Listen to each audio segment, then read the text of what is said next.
Hi, Claudia. Thank you for joining us today. How are you? I'm fine, thank you. Thank you for having me.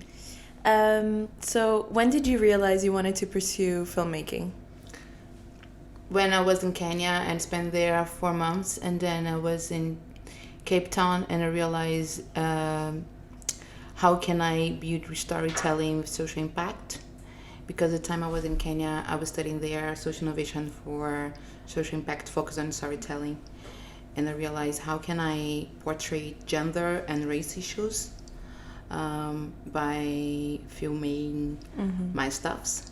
So when I returned to Brazil, I got a chance to do my first short film, which discussed aesthetics, black aesthetics, and females.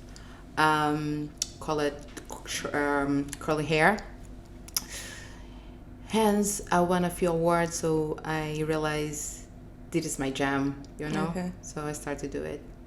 So, how did you end up in Kenya? Because you're Brazilian. Yeah.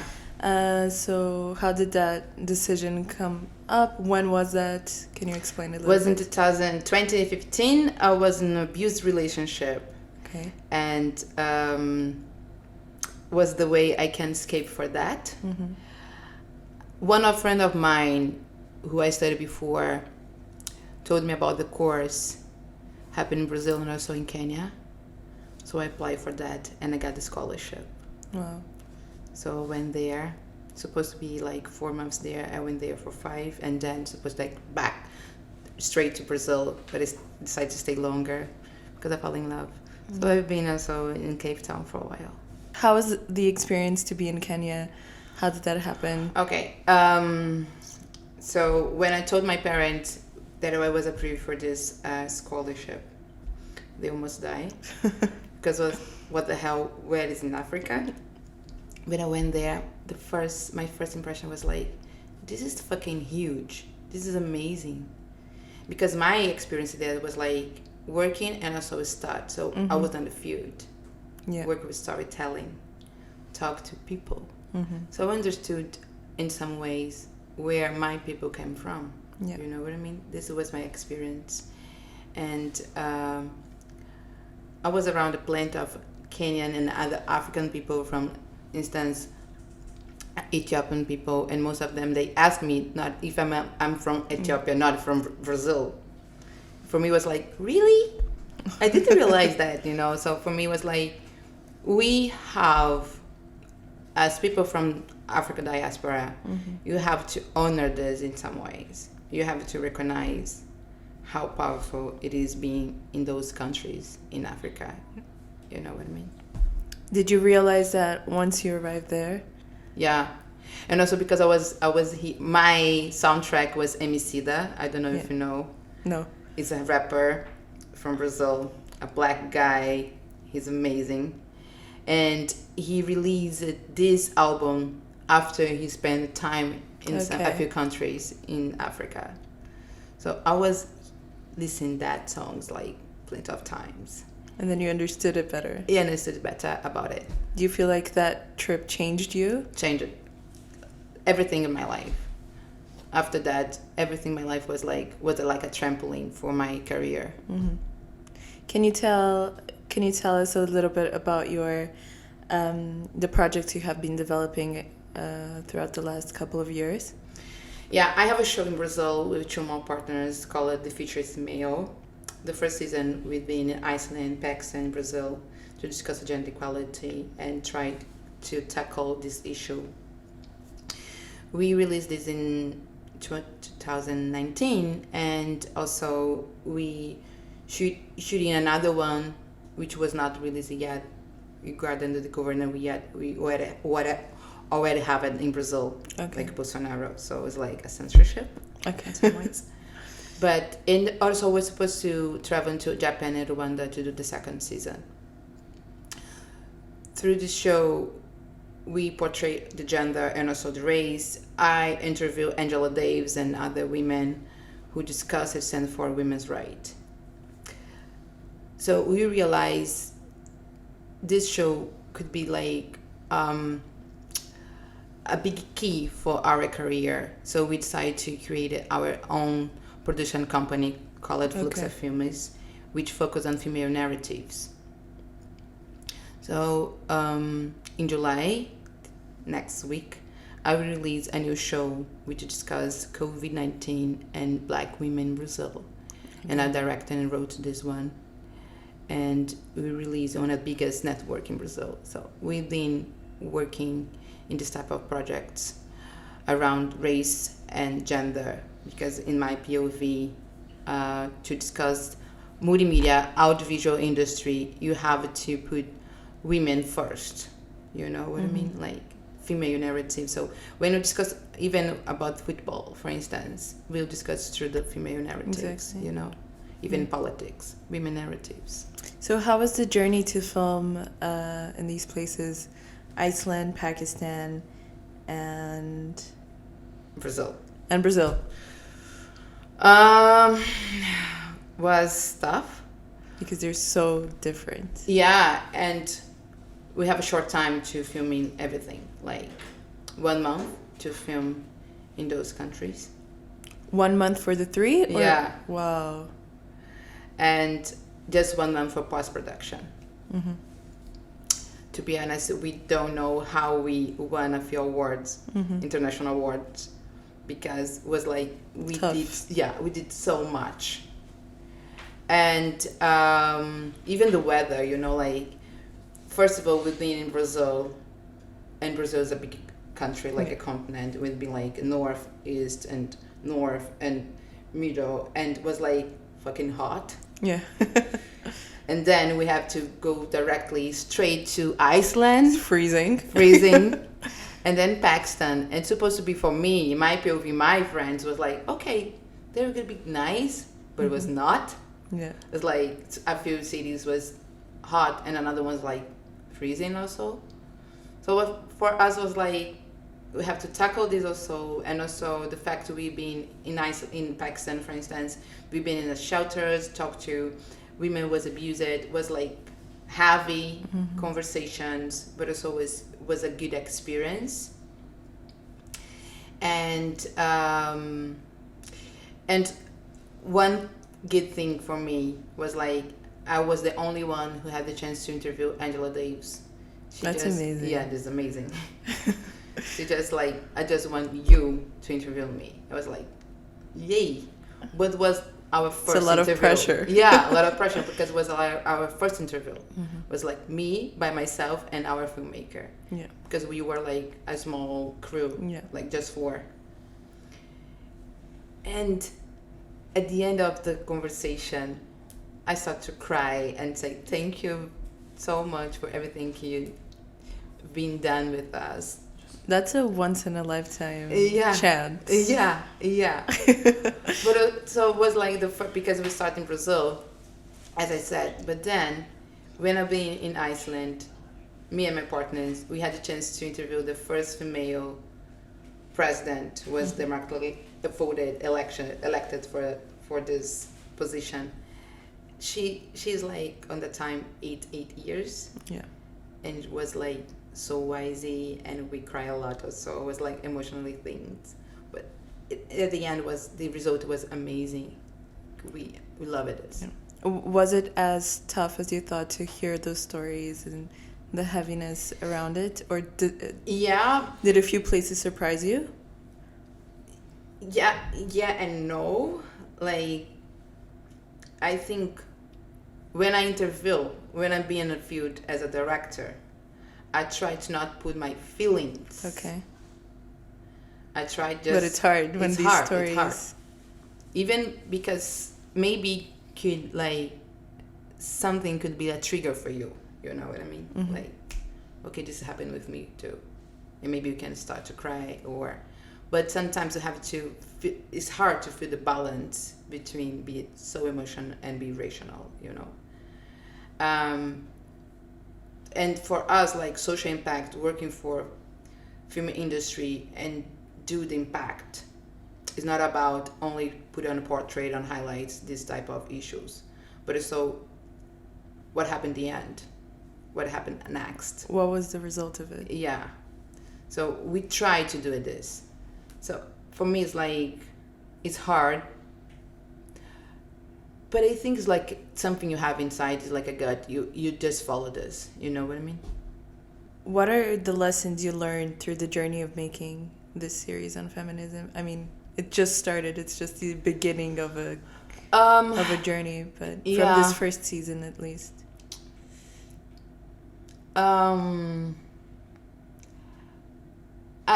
could be like a Pachamama thing, but for me it's like you're not alone at all when you believe this. When you believe in gender and race, and you see, like, as me and you now, we talk, I feel comfortable to talk to you because you're a woman. So maybe you suffer a few things. Maybe you were in the same position in some day. So for me, it's like comfortable space, safe space to tell, and trust. So for me and my partners, it's like I learn how can I listen more, and also be in silence, and also be more. How can we understand more the things, and not judge? Yeah. Because we usually judge a lot. Yeah. It's harder than what people think it is not to judge. Yeah. It's subconscious. Yeah, exactly. Like when you go to Pakistan and you see that situation between men and women, you like say, what the fuck? But you have to try to think what happened. What led to this? Yeah. So for me, it's like try to be more kind with the people who are in that situation. So now you're living in the UK. Can you tell us a bit how long you've been living here, what brought you here, and how do you see the question of gender here? So I'm here like I think for 8 months at least, but I stay longer, and I came here to do my master's. I got a scholarship from the government here, Chevening. It's the scholarship for leaders from Global South. And I'm studying at the Sussex University, doing my master's in media practice for development social change. That's a long title. Yeah, huge. And I think gender here is quite weird because I don't think people realize they have this type of problem here. They have this type of issue. Just because they are on the top of the world, But I can see a few movements, but not from people who are properly rich, but people who live here, stay here longer, like people from Global South or some countries around Europe. But for them, it's like, this is something we don't need to deal with this. We don't need to tackle this because it's already done, So it's quite weird. And I'm here studying and also working for Brazil, which means I'm doing a lot of things. Yeah. So as I told you, I'm a director and writer, and I'm writing a new show to Brazil. So it takes me a lot of time. Yeah. And also I have to submit my dissertation, so it's quite a mess. But everything will be fine. And also I'm working now for a new project. I delivered a new project for here last week, and I will work for a new one here. So for the arts and media, for people from Africa, something like that. But I can tell more about it. So, what would you say is your biggest ambition in film? One award, one like being the Oscars and one Academy. The award. Big deal. Yeah. And also the I forgot the name. Okay. Do you think and do you see the community of women filmmakers growing along the years? Yeah, definitely. Yeah. In Brazil or in general? I think in general. But it's not about women. It's about what type of women. Okay. Can you elaborate? Obviously. It's not about white women. Because it's easier to them to be in the film industry. Because they have the privilege. It's about the indigenous people, the black people, the brown skin, to have the chance to be a director, a writer, you know, to do like executive producer is something quite hard. So it is about race also. So that's why for me, all the time you have to, is a link, is interrogated like race first and then gender. They work together. Yeah. Otherwise, you would just swap. Exactly. You know? Do you see many black women filmmakers showing up? Yeah. And also I feel streamings they're doing good. Like they're doing like shadow projects, you know. Do you know what shadow project it is? No. It's like when Netflix, for instance, they have a new show. So they hire a shadow director. So suppose like Irishman.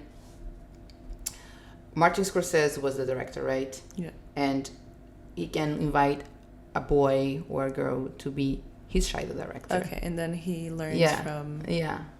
So this is like a trampoline to that person start in the film industry, you know?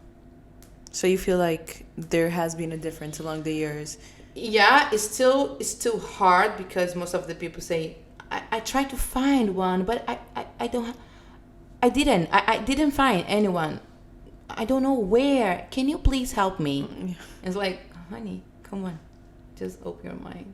Even in Brazil, for instance, like Rio, São Paulo, I was born and raised in Rio, and then for 3 years before I came here, I was living in São Paulo. It's a big, I don't know if I have the chance to go there, and like it's a business capital, and the film industry there like blast. So in Brazil, Rio, São Paulo, it's the central of everything, you know. Yeah. So as I told you, Brazil is a big continent. It's a continent. It's a big country. It's the size of a continent for sure. So you have to looking for people from north, from northeast, for south, you know. Yeah. And I mean, Brazil is so racially diverse, and there's such a big issue of race. Yeah, we black people, we are like 54%. We are the majority. And you don't see them as much in... We don't see as much on television, as journalists on broadcasts, or being a director or a writer, you know, and behind the scenes. You know? What do you think is missing to give the opportunities to these this is a long story. I know, but it's like, first of all, we were the last country to end the slavery situation there. It was a British oppression, but it's not because the British people was like, they are nice. It's like political things. And we don't have like policy or something to help to support those black people who just become free, but don't have nothing. So they start to live in favelas. So that's why the black people create the favelas. So they start to work as a doorman or a clean lady. They don't have the chance to go to universities or even to go to the schools, to public schools. So this is like increase the lack of opportunities for those, you know. And it just becomes bigger and bigger. The Yeah. gap, right? Yeah. And do you feel like the situation in Brazil is getting better or not? Not really. However, when Lula was elected, when he ran the office, he did a lot of things for black people and for poor people, because when you see poor people in Brazil, you see black people. Yeah. So now black people are the majority in the unis in Brazil. Okay. Yeah. But don't have the chance to be like in the high positions in the offices, in the big companies. So it's also like another thing we have to tackle. Unfortunately, we have now Bolsonaro, and my country is a mess. He doesn't know how to deal. Actually, he knows. He chooses not to. Yeah. How to deal with this fucking pandemic. Sorry, in Portuguese I also speak a lot of bad words, and I speak also in English. But he's committed genocide in my country. Like, we already have like 5,000 people pass away due to COVID. It's like, doesn't make sense. Why? He even doesn't use the mask. You know what I mean? Like, this is some fucking I think Brazil passed a 500,000 mark, right? I think 500,000. Yeah, exactly. Yeah, it's crazy. Yeah. And about diversity, because I feel like not only in film but also in fashion, etc., brands and movies, they try to put the people in front of the camera. It's diverse, so you maybe you'll have black actors, etc., but behind the cameras, the crews, etc., it's still not racially diverse at all. Do you feel like people try to like protect and create that narrative that in front of the cameras it looks very and I think totally, and this is something in Brazil we are trying to change. Like when we discuss Afrofuturismo, for instance, we know how to do it. But we can see, like, I'm going to give you an example. Before the COVID, I don't know if you know Marielle Franco, the California woman who was brutally murdered in Brazil in 2018. So most of the people want to do something about her, like shows or everything. What else? I am close to her family, and this show that I told you we release next week was a partnership with Open Society and Marielle Franco Institute and Black Women Decides organization. Before we start the pandemic, this crisis, one of the white writers with a lot of privilege in Brazil, decided to do a show about Marielle Franco, but she didn't ask her family if it was possible. And he didn't invite any black women to direct that. So the guy who will direct this one will be like a white guy. The black community, like, said bad things about him, like trash him, and he released an article on newspaper saying the person who killed Martin Luther King was also black. So see how wrong we are. That's crazy. That's totally crazy, right? On the other hand, Ava DuVernay, you know her? With partnership with Netflix Brazil, they did a streaming live, like for 2 days or 3 days, with plenty of filmmakers, black filmmakers and black writers. Because the woman who decided to do the show, she said, we don't have any Spike Lees or any Ava DuVernay. So Ava DuVernay decided to do this. Amazing. That's amazing. That was like something huge. So, like, we are doing this movement, you know. We're it's trying. One step at a time. Yeah. It's one step at a time. Yeah. But that's amazing. Yeah. But it's a lot. It's a lot of responsibility as well. Yes, it is. And you told about being a director that you can't put your feelings into it sometimes when I'm interviewing, not in my whole show. Yes, when you're interviewing. How do you think is the balance, like, as a director, to get involved with these stories, or is it always something that's very personal to you? How do you choose the subjects you're going to I think pursue? something I'm really passionate about it to do this. So It's something when I feel passion, I just do it. Even if I don't have the money. Mm-hmm. I used to say, if I have a no as answer, it's still a no. A no. Yeah. I'm looking for the yes. Therefore, I'm still do it. You know what I mean? Mm-hmm. Even with my partners. So I think this is portrayed in our shows. Like people knows how we put passion on that. Even sometimes I have to find this balance between being rational and emotional. Because I'm the director, but I'm not the one. Yeah. The star. It is like Angela Davis. It's like Victis Fingerboy Doherty, Charmaine Obeid. I want her from you. Mm-hmm. It's not about me. Yeah. It's like you need to be humble to understand this and to realize, okay, the signature is like wrote or directed by Claudia Alves, but it's not about the spotlight this. Is on another person. Yeah, it's the opposite. And most of the time people think, I am the director, so no. Mm-hmm. You are there to listen them and to do your best to show this true story.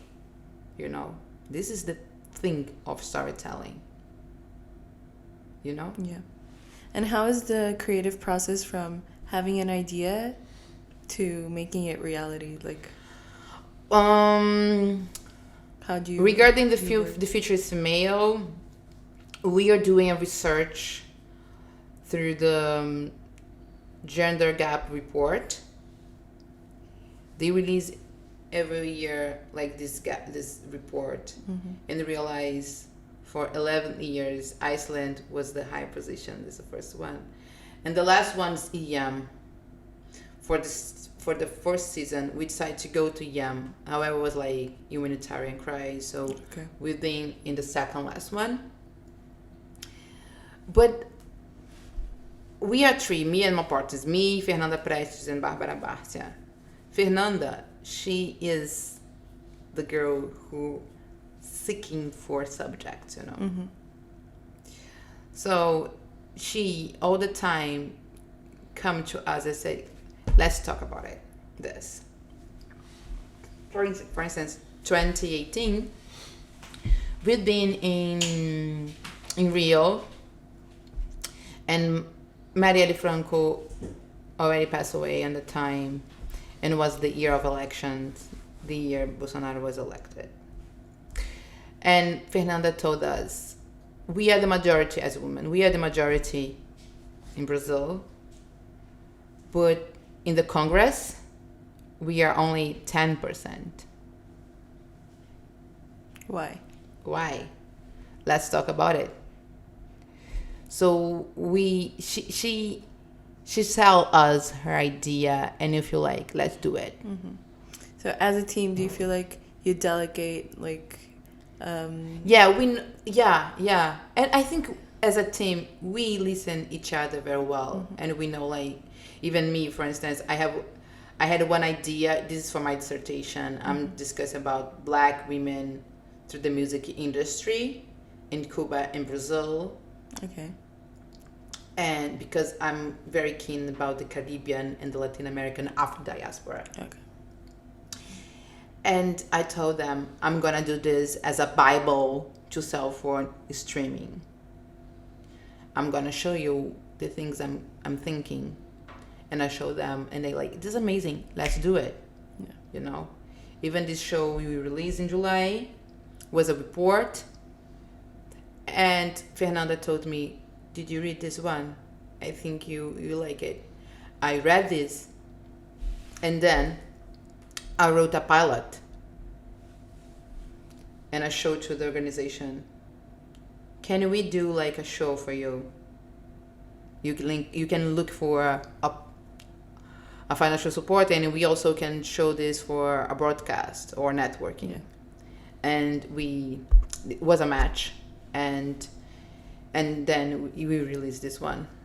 So we are looking for us, because most of the things is documentaries or something non-fiction. So for us, like, everything could be discussed about it. Like, we can discuss about Vogue cover, for instance, for the last 20 years, and how widely it was it, Yeah. like this. It's a lot of research involved. So, in your opinion, how does the industry of filmmaking perceive women still?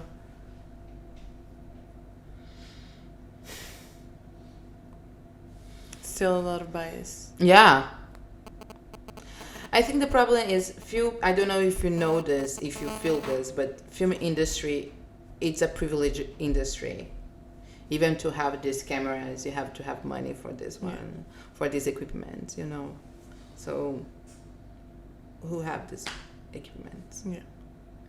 So even like, it's weird when people see like a woman as a DOP or as a gaffer, it's like, who didn't have stuffs for them, is like, what? It's too much for you. Or maybe she's lesbian, like, she acts like a man. It doesn't make sense. This is how the patriarchy guide us as a society, you know what I mean? Like, this is something huge and awful. So the goal as Fluxa Films, my production company, we been doing is like, I'm gonna show you industry that we can hire like the good one, the good DOP as woman, the good gaffer as woman, So you only employ women? Only. That's like amazing. For this show we released in July, 100% of crew women, Wow. 80% black women. And they say there is no one around. Yeah, they say, I can't find it. Can you help me? Like, no. Yeah. They're not saying São Paulo area. I'm saying like Bahia. I'm saying Piauí. Like far away. If you would think like the central is Rio, São Paulo, Like for us, like this is our deal. This is the thing. It's our mission. Yeah, our mission and our passion also. What advice would you give to people that aspire to be filmmakers? Don't give up, and study a lot. Developing your networking. Don't accept no as an answer. And be in touch with us. Like, yeah. If you're a woman. Yeah, if you're a woman, be in touch. Or a man that wants to help women. As a lie, yeah. If you want to support us, it's fine. Yeah. So, I watched Curly Power, of course, and Oh, really? Yeah, and I thought it was. Did you like it? Yes, I did. Really? I thought it was super interesting because I'm actually doing the transition right now. So, for who doesn't understand, it's I also wore my hair straight for since I can remember, and I thought it was interesting because they talked about how so many Black women have never seen their natural hair. Yeah. And I was like, basically, I haven't. I don't remember. And yeah, it's been like a year and something, and it's hard, but yeah. I think it's really interesting how more and more we see Black women doing it. I think that's amazing. So I really resonated with that. This is nice. This is really nice, and I think the thing's not okay. I will do my transition and I keep my curly hair or my hair, my natural hair. The thing it is, now I can see how I am, but if I want to straighten my hair, it's fine. Exactly. It's totally fine. The problem it is when the neglecting. system, show you what's supposed to be the correctly thing. This is wrong.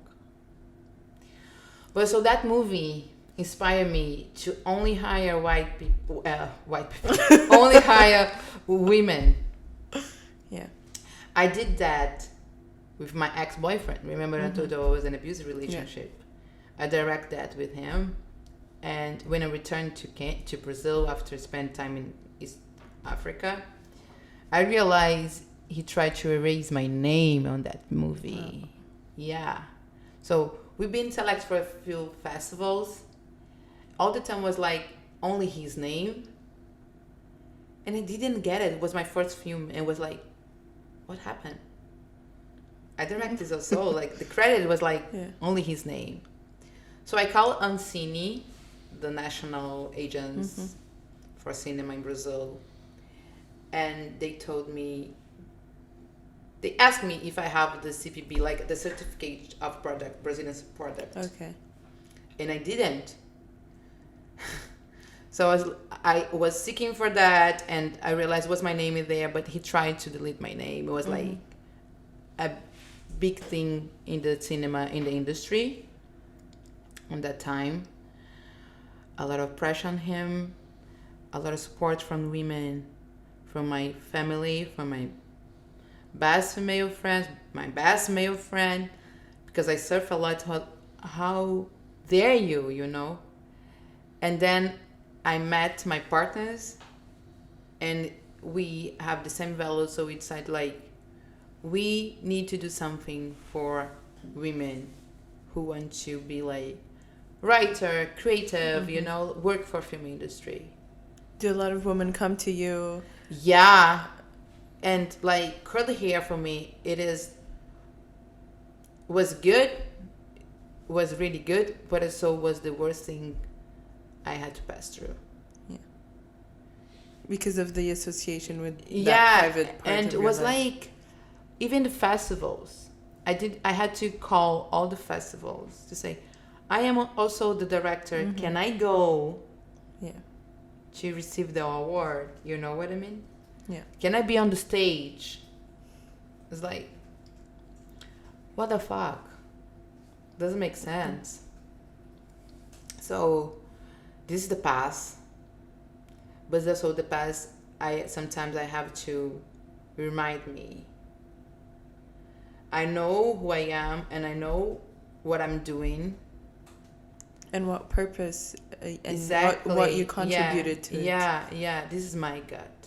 It's about race, gender, and I have some allies, men as allies, but I also have around me the people I really believe and trust a woman. That's beautiful. I mean, it's tough when you know how you contributed to it, but others don't. Yeah. So what was your favorite project to do until now? The one of July. Yeah, this one was very special because I just shooting that 1 week before I came here. Okay. Like, to be honest, the last shooting was like 2 days before I came here.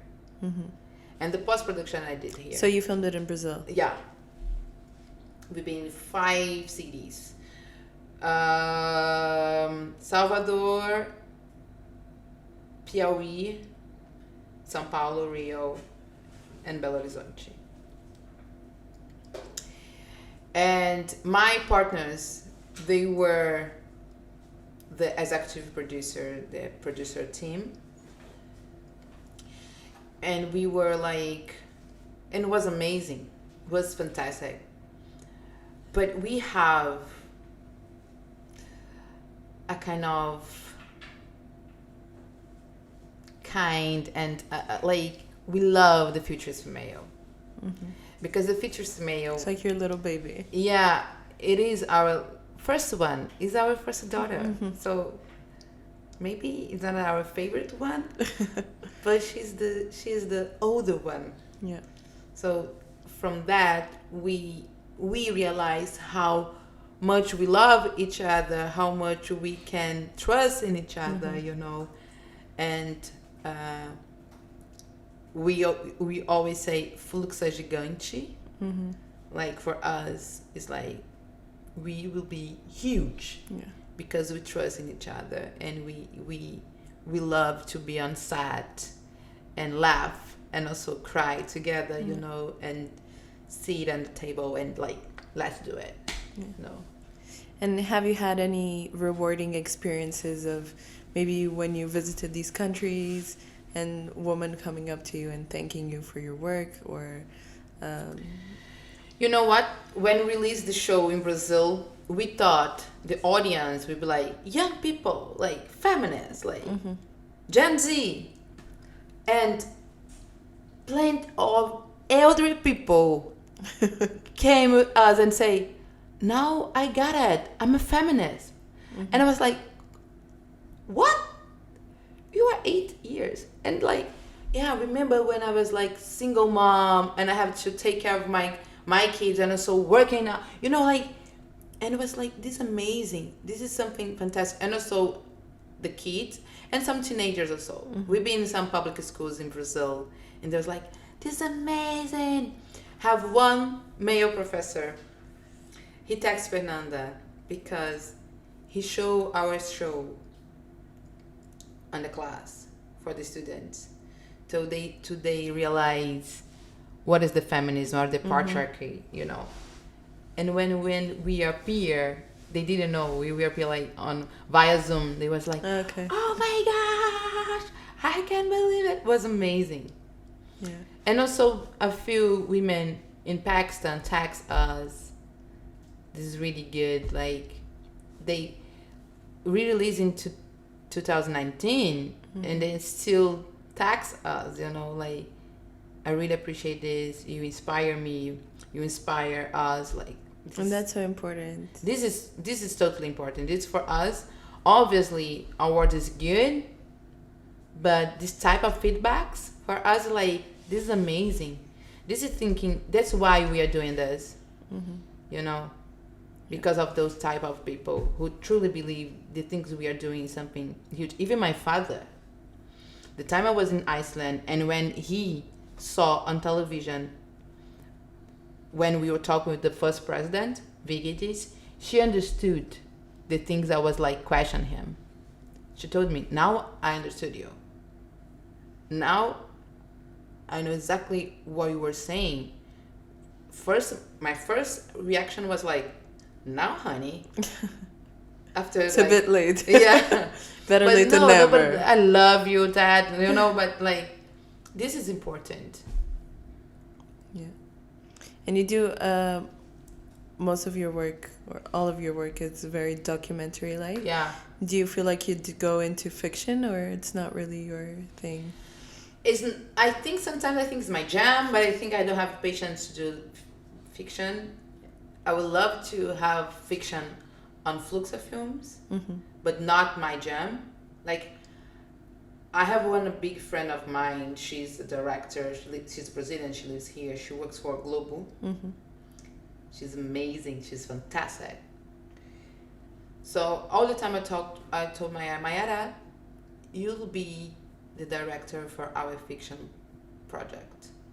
And also I have one male friend, black one, Elton. For me, he's one of the best writers I haven't seen in my life. He now is going to the States because he got the Fulbright scholarship to study script there, and he's amazing. So imagine this match, you know. So you would have it in your in Fluxa, but you don't see yourself doing it. That's it. I'm a kind of bossy person, Okay. so maybe I'll be like, then you'll want to, like, can I see? But yeah, I think I really admire Michaela Cole and Issa Rae and Phoebe Waller-Bridge. Barbara, one of my partners and one of my best friends. She's so kind, and I told her many times, write something, because she's also actress. So write something to you, and that's for you can acting, and maybe we can direct this one. and I think she knows how to be the to do the fiction stuffs, you know. Mm-hmm. So maybe through this way. Is there any message you would like to leave to Africana in regards to feminism and your experience in film? Because we also try to have a focus on female artists, and that's very important for us. For people who are from Africa, let's say thank you. Mm-hmm. Thank you for everything. And also for the fact sometimes I feel like they don't put themselves at first. And sometimes they need to know how bigger they are. But it's my POV. Like I'm from the global south, from Afro diaspora, so this is my POV. I'm sorry, this is 100% sure. And as a female artist,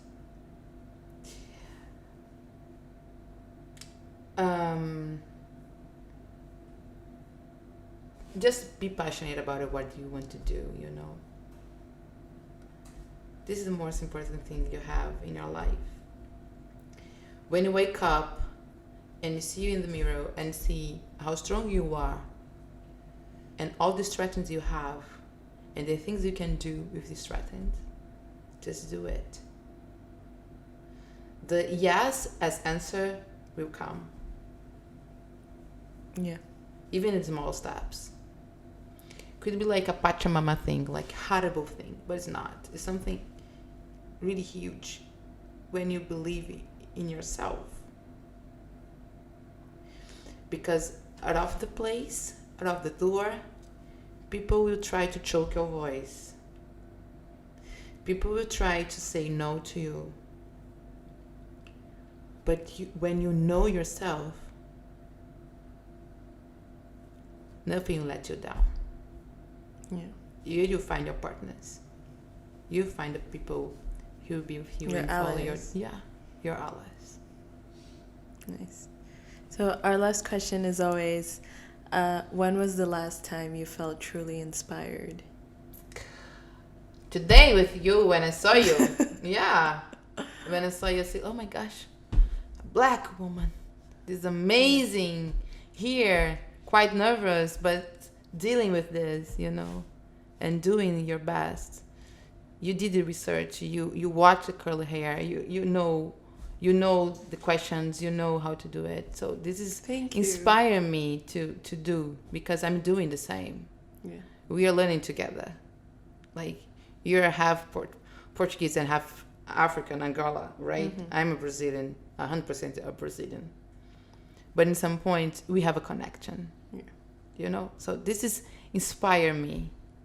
When after this, when I leave, when I hear MEC, that will inspire me to write something. I was inspired on the train when I was reading Bell Hooks when she was discussing about blackmail for my dissertation. So life inspired me. Yeah. Thank you so much for joining us today. Thank you. That was really special.